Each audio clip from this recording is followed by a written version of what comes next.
Bagaimanapun juga PKS di pemilu 2014, 2019 memiliki keterkaitan cukup erat dengan Prabowo Subianto, dengan Gerindra.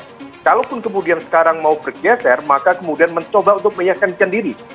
Apakah basis pemilih loyalnya memungkinkan atau bisa menerima acceptability-nya dari capres yang akan didukung dalam konteks ini adalah Anies Baswedan. Tetapi beberapa kali survei internal tampaknya disampaikan oleh teman-teman PKS tampaknya match dan kemudian itu memberikan ruang bagi PKS untuk mempercepat deklarasi. Tetapi satu hal Mbak Nana, bagaimanapun juga kita melihat ada keterkaitan cukup erat bagaimana komunikasi politik di antara partai-partai di koalisi perubahan. Dulu ketika momentum Ketua Umum Demokrat AHY mengeluarkan statement dukungan terhadap Anies, praktis hanya waktu 3 hari pasca itu kemudian ada pengumuman. Ini bagian dari gelombang dukungan rekan-rekan pekerja yang merasakan pertama bahwa sikap atau polisi-polisi Pak Anies di DKI dulu terbukti berpihak pada kesejahteraan kaum pekerja. Tapi juga punya harapan bahwa apabila nanti Pak Anies memimpin Indonesia, kebijakan-kebijakan yang pernah dilakukan di Jakarta juga di scale up atau diperluas kepada kaum pekerja di seluruh Indonesia. Apakah itu mungkin? Saya kira sudah terbukti bahwa Pak Anies punya keberanian untuk menempuh terobosan, tapi juga punya kemampuan policy making atau pembuatan kebijakan yang berpihak pada. Beliau sudah memberikan jaminan lansia, kemudian kartu Jakarta untuk pekerja, terus kesehatan semuanya udah dapat, maternitas dan sebagainya. Maka dengan program SPN JS3H itu, jaminan sosial semesta sepanjang hayat, itu pada prinsipnya kan kita mengendai nanti maternitas, keperawatan ibu dan anak, dan kompensasi untuk pekerja perempuan. Kan cuti itu paling nggak 6 bulan dan harus dibayar. Yang bayar siapa? Yang bayar adalah sistem jaminan sosial. Yang menanggung keperawatannya adalah jaminan sosial secara sistem begitu.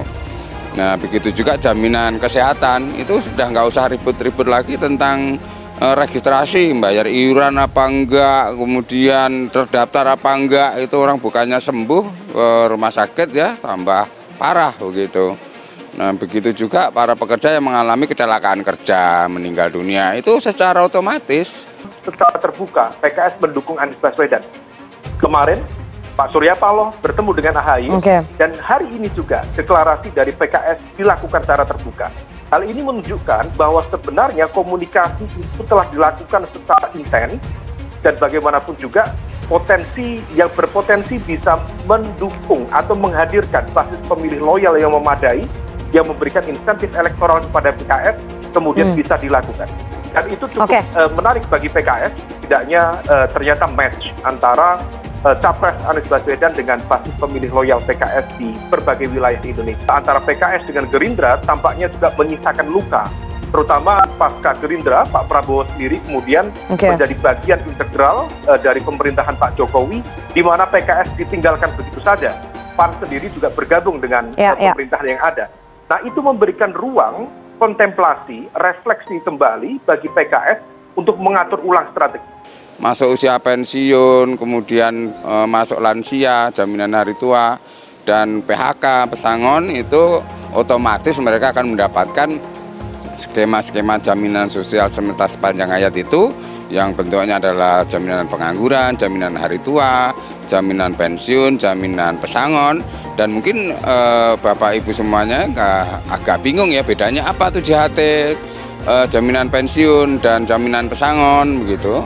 Nah, ternyata itu hal yang beda gitu. Jatuh temponya JHT itu kan tabungan hari tua gitu kan. Jaminan hari tua itu 56 tahun jatuh temponya. Kalau pensiun jatuh temponya dia bisa mendapatkan skema pensiun itu umur 58 tahun. Begitu juga kalau PHK ya sewaktu-waktu dia PHK, entah masuk usia pensiun, entah meninggal dunia atau pabriknya, perusahaannya, kantornya pilot tutup.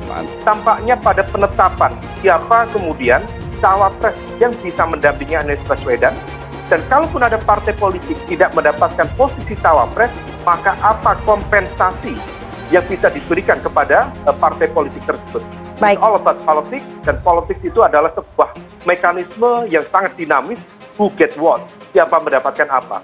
Dan sepertinya kalau misal kemudian PKS sudah declare secara terbuka, mengindikasikan bahwa proses negosiasi itu sudah selesai. Beralih dari Ganjar, ini alasan SPN dukung bakal capres Anies Baswedan. Dikutip dari Tribun Jateng.com Tegal, Serikat Pekerja Nasional SPN mengadakan rapat koordinasi nasional khusus Rakornasus di Hotel Horizon Plaza Tegal Kamis 3 Agustus 2023. Dalam pertemuan itu, SPN membuat pernyataan mencabut dukungan terhadap bakal calon presiden capres dari PDI Perjuangan Ganjar Pranowo. Mereka mengalihkan dukungan kepada bakal capres dari Partai Nasdem Anies Baswedan. Surat rekomendasi sebagai bentuk dukungan SPN secara langsung diserahkan kepada Sudirman Said, anggota tim 8 Anies Baswedan.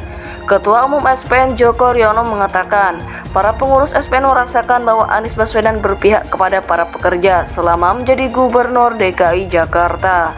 Hal itu menjadi alasan pengalihan dukungan. SPN sendiri sebelumnya memang sempat menyatakan dukungan kepada Ganjar Pranowo dalam sidang Majelis Nasional Majenas SPN 4 di Lombok pada Maret 2023 lalu. Dukungan ini merupakan aspirasi dari teman-teman pekerja. Mereka menilai pekerja akan lebih leluasa karena isunya lebih seksi. Isu tersebut antara lain cabut Omnibus Law sampai jaminan sosial semesta sepanjang hayat. Katanya, Joko mengatakan kerjasama penelitian bersama Ganjaran Buruh Berjuang GBB masih berlanjut, tetapi untuk aspirasi capres mengikuti keputusan dalam Rakornasus. Ia mengatakan SPN sendiri memiliki 16 pengurus di tingkat provinsi dan ratusan pengurus di kabupaten atau kota seluruh Indonesia. Total anggota berjumlah 205.409 orang dan tersebar di 427 perusahaan. Ini adalah forum tertinggi sementara kerjasama dengan GBB hanya diputuskan oleh DPP, ujarnya. Seusai acara, Sudirman Said mengatakan ia akan segera meneruskan aspirasi para buruh SPN ke Anies Baswedan. Dukungan tersebut menambah energi bagi Anies Baswedan. Sebelumnya, beberapa dukungan juga telah dinyatakan dari para buruh di beberapa kota seperti Bandung, Sumedang, Batam, Purwakarta, Jogja, dan DKI Jakarta. Pernyataan sikap dukungan ini merupakan dampak kebijakan Anies terhadap pekerja saat menjabat Gubernur DKI Jakarta. Semasa menjabat Gubernur, Anies sudah membuat kebijakan atau making policy yang dianggap berpihak pada pekerja. Jelasnya, anggota tim 8 Anies Baswedan. Ketua Umum SPN Joko Riono mengatakan, para pengurus SPN merasakan bahwa Anies Baswedan berpihak kepada para pekerja selama menjadi Gubernur DKI Jakarta. Hal itu menjadi alasan pengalihan dukungan. SPN sendiri sebelumnya memang sempat menyatakan dukungan kepada Ganjar Pranowo dalam sidang Majelis Nasional Majenas SPN 4 di Lombok pada Maret 2023 lalu.